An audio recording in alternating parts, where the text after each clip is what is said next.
بسم اللہ الرحمن الرحیم۔ اس وقت ایک بہت بڑا سوال پیدا ہو گیا ہے، اور سوال اس لیے پیدا ہوا ہے کہ اداروں نے دوسرے اداروں میں ان کے کام میں مداخلت کرنی شروع کر دی ہے۔ اسلام آباد ہائی کورٹ کے 6 ججوں نے سوال اٹھایا ہے، اور اس سے پہلے بھی ایک جج نے فارغ کر دیا گیا، پینشن دے دی گئی، لیکن سوال یہ ہے کہ ان کی زندگی کا جو قیمتی حصہ تھا وہ آپ نے تباہ کر دیا ان پر الزامات لگا کے یا انہیں فارغ کر کے۔ اور بنیادی جھگڑا یہ تھا کہ وہ ایک ایجنسی کے سربراہ کو ان کی مرضی کے فیصلے نہیں دے سکتے تھے۔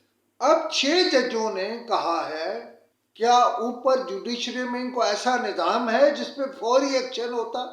انہیں کہا ہے کہ ہمارے معاملات میں ایجنسیاں مداخلت کر رہی ہیں۔ یہ ایک معاملہ ہے، کیا ایجنسیوں کے لوگ آسمان سے اترے ہیں؟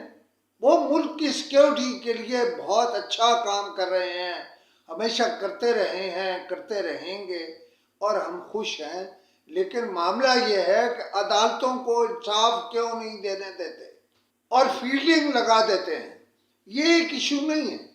اس ملک میں دوسرا ایشو جو ریٹ آف دی اسٹیٹ اور ریٹ آف دی گورنمنٹ کا ہے، وہ یہ کہ حکومت نے مارکیٹ کمیٹیاں بنائی تھیں اجناس کی قیمتوں کے لیے، لیکن کون کسی کی مان رہا ہے؟ روز بیان جاری کر رہے ہیں، آپ یوں کر دیں گے، فلاں کر دیں گے، اور ایک ریڑھی والا تو ان کی بات مانتا نہیں ہے۔ کہاں ہے ریٹ آف دی گورنمنٹ؟ آپ اشیاء کی قیمتیں مقرر نہیں کر سکتے، اور جو کرتے ہیں اس کی اسی وقت خلاف ورزی ہوتی ہے۔ اب آپ کہتے ہیں ریٹ آف دی اسٹیٹ، آپ ملتان سے آگے بننے والی سکھر تک کی موٹر وے پر رات کو جا کر دکھائیں۔ آپ نے اربوں روپے خرچے ہیں اس پر، اربوں روپے سے بنی ہے وہ، لیکن کچے کے ڈاکو آپ کی بات نہیں مانتے، وہ لوٹتے ہیں، وہ لوٹ کر لے جاتے ہیں، وہ لوگوں کو اغوا کر لیتے ہیں۔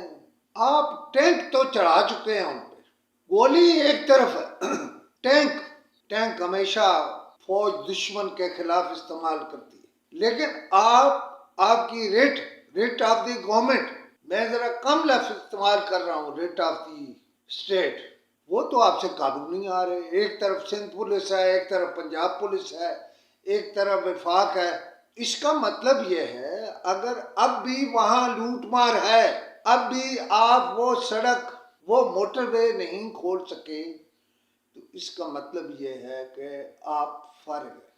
اگر میں غلط کہہ رہا ہوں تو مجھے جواب دیں اس کا۔ اور کیا ہوتی ہے rate of the government, rate of the state? آپ کابینہ کے اجلاس کرنا چاہتے ہیں، آپ نہیں کر سکتے۔ آپ کو دہشت گرد جو ہیں وہ اور طرف مصروف کر رہے ہیں، کر چکے ہیں۔ وہ چینیوں کو شام میں ان کی بس پر حملہ کر کے انہیں مارتے ہیں تاکہ چین کا آپ پر اعتبار نہ رہے۔ آپ کہتے رہے، آپ نے پہلے کہا، آپ کو کس نے کہا تھا کہ آپ یہ بیان دیں کہ ہم پورا تحفظ فراہم کریں گے؟ آپ تو کر ہی نہیں سکتے۔ چینی سفارتخانے جا کے ان کے ساتھ افسوس کرنا ایک زبردست عمل ہے، لیکن اس سے کیا فرق پڑتا ہے؟ آپ جب شہریوں کو جان و مال کا تحفظ نہیں دے سکتے تو پھر کیا رہ گیا ہے؟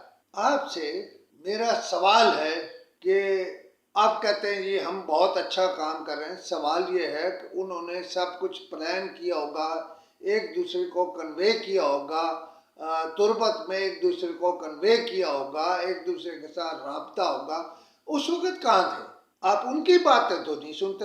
آپ سنتے ہیں جی فلاں نے، فلاں سیاستدان نے، یا فلاں ایم پی اے نے، یا فلاں ایم این اے نے فلاں کے ساتھ کیا، اور خود ہی آپ کرتے ہیں اور پھر کہتے ہیں جی لیک آؤٹ ہو گیا۔ سوال یہ ہے کہ یہ ریاست تب چلے گی جب ہر شہری ریاست میں قدم سے قدم ملا کر چلے گا۔ اگر ایسا نہیں ہوگا تو کچھ نہیں ہوگا۔ گوادر میں آپ نے دیکھا کیا ہوا، بلوچستان میں جگہ جگہ کیا ہو رہا ہے۔ اس پر میں چاہوں تو سارا دن گفتگو کرتا رہوں۔ سوال یہ ہے ریٹ آف دی گورنمنٹ کہاں ہے، ریٹ آف دی حکومت کہاں ہے؟ اور میں نے کہا کہ ایک ریڑھی والا تو آپ کی بات مانتا نہیں ہے، وہ کہتا ہے میں اس قیمت پر جس پر آپ کہہ رہے ہیں میں نہیں بیچ سکتا اس لیے کہ مجھے پیچھے سے بہت مہنگا ملتا. اور آپ ذرا یہ معلوم کرائیں کسی ایک مارکیٹ کمیٹی میں کہ وہاں ملازم کتنے ہیں، وہاں پتھارے کتنے ہیں، وہاں قبضے کتنے ہیں.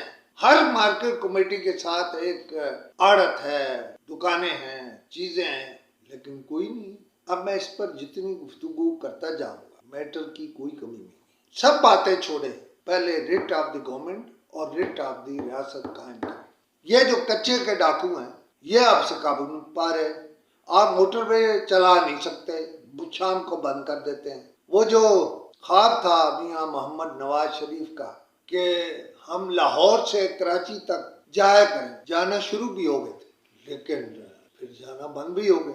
کتنے ہوں گے کچے کے ڈاکو؟ آپ سب کیوں قابو نہیں ہو رہے؟ 2 صوبوں کی پولیس ہے، ٹینک ہیں، گنے ہیں، بندوقیں ہیں، فلاں ہے. ریٹ آف دی گورنمنٹ نہیں